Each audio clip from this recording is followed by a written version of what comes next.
Salut les gens, bienvenue sur la chaîne All Passion et bienvenue dans le Sud. Une nouvelle vidéo du jeu The Quest édité par Gamezone Miniature. Alors il nous reste une seule figurine à faire pour en terminer avec les morts vivants de cette boîte de base. D'ailleurs dans la dernière vidéo je t'avais traité les 4 zombies, tiens je te mets le lien par là si tu l'as pas vu.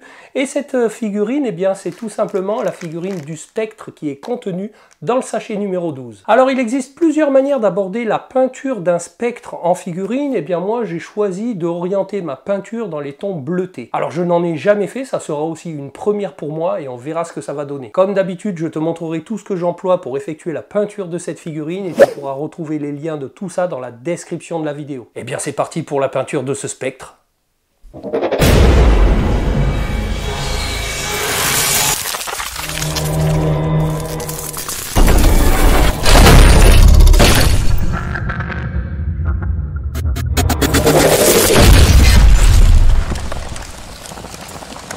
Je récupère donc la figurine dans le sachet qui, comme tu peux le voir, est complète, aucune pièce à devoir assembler. Je te montre la sculpture d'un peu plus près.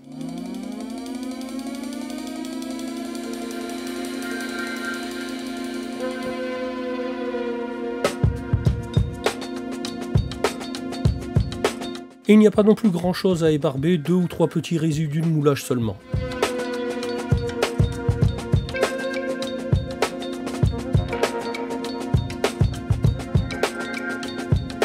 Je prépare donc rapidement la figurine pour son sous-couchage.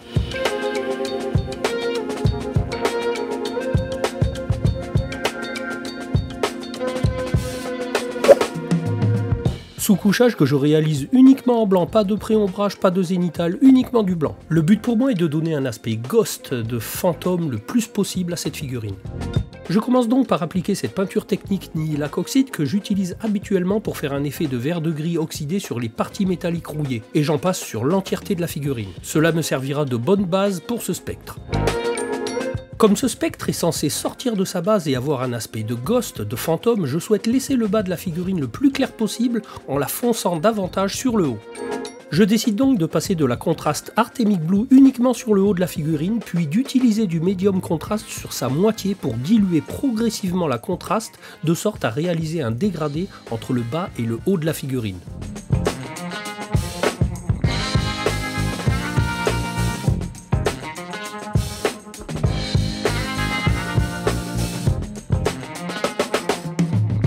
J'applique donc du médium contraste et je viens attraper doucement l'Artemic Blue pour la tirer vers le bas de sorte à réaliser un dégradé.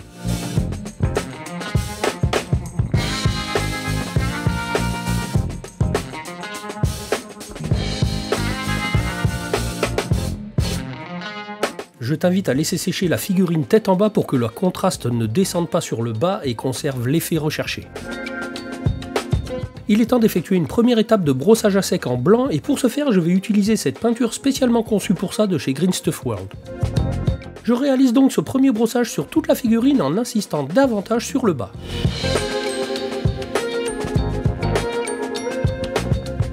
Et voilà ce que ça donne à l'issue de cette première phase.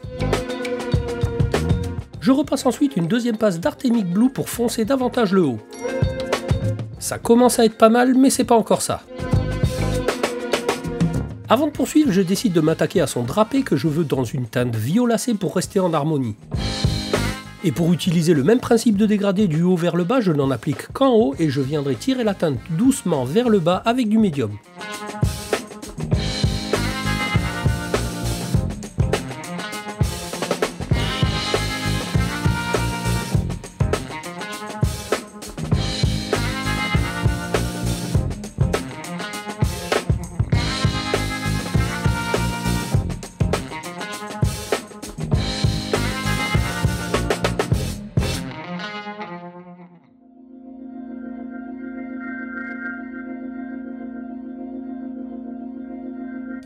Je réalise une nouvelle étape de brossage à sec en blanc. L'effet spectral commence à arriver.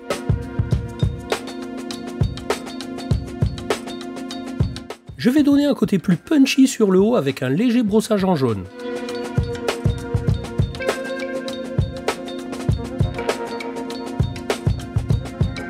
Et un nouveau brossage à sec en blanc.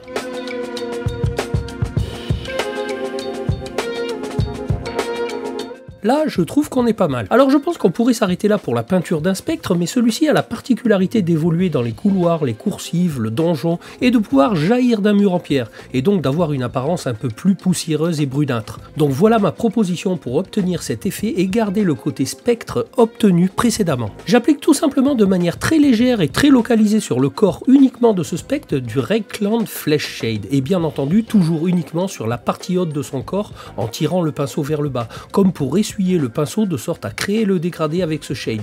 Je te rappelle que mon but est de garder le bas le plus clair possible. Perso, je trouve le résultat plutôt sympa. Tu me diras ce que t'en penses dans les commentaires.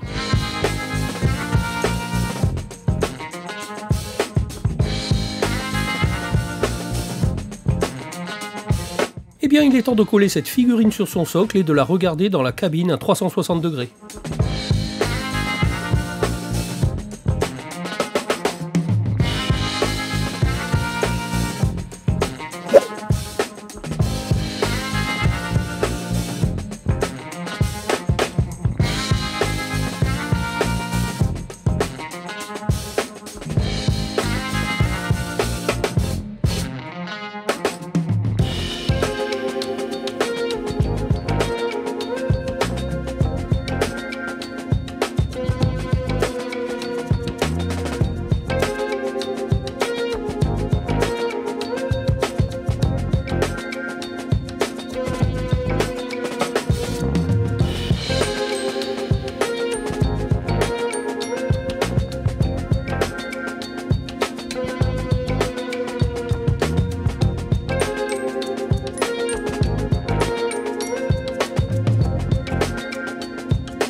Et ben voilà les gens pour ce qui était de mon traitement pour la peinture de ce spectre, hein. Je pense que je m'en suis pas trop mal sorti, tu me diras ce que t'en penses dans les commentaires. En tout cas on en a bel et bien fini avec tous les morts vivants de cette boîte de base. Et dans la prochaine vidéo je pense qu'on s'attaquera au gardien du chaos. Alors si le contenu de cette vidéo t'a plu comme d'habitude, je compte sur toi pour me le témoigner avec un petit pouce, à me le dire dans les commentaires et à partager la vidéo sur tous tes réseaux, à t'abonner à la chaîne si c'est pas déjà fait et surtout d'activer la petite cloche avec toutes les notifications si tu veux être informé de la sortie de mes prochaines vidéos. Je te rappelle que tu peux toujours aller checker mes anciennes vidéos, tu pourras trouver ça utile, divertissant, enrichissant. Et moi je te dis à bientôt pour une prochaine vidéo. Allez, salut les gens!